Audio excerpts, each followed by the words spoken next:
So I basically predicted back in 2009, at the height of the Tea Party, that the Republican Party was going to go populist. Now, I referred to this as being Bryanite, and what I mean by that was a reference to William Jennings Bryan, who was the Democratic Party nominee for president in 1896 and 1900, and then again in 1908. Now, this, strictly speaking, isn't correct because Bryan was a free trader. The Democrats were the party of free and open international trade at the time. And he also supported the silver standard, which, of course, the Republicans were never going to support. The share conditions are different.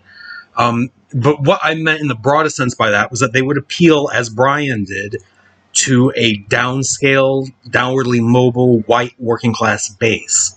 And again, bear in mind that this was in 2009, and the Tea Party had just fired up, and their basis was sort of a Ron Paulian conservatism, free markets, no government, hard money, fuck the poor, without the veneer of moderation on economic issues that Donald Trump had in the 2016 campaign.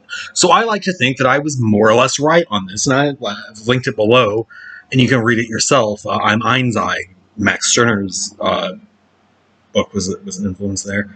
And the only way that I was able to know this in its broadest strokes, and like I said, I didn't get everything right, but I wasn't trying to be precise like that, was through my sense of the dialectic. The Republicans, since Nixon, have inherited a poor, culturally conservative, white middle-class base, working-class base. Now, I thought that this would be more religious than it ended up being. I thought that Mike Huckabee was going to get the 2012 Republican nomination, and I thought he might win.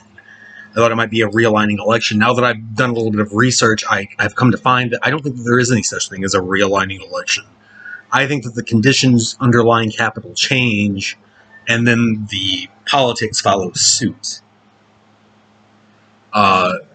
I think that politics is downstream of socioeconomic conditions.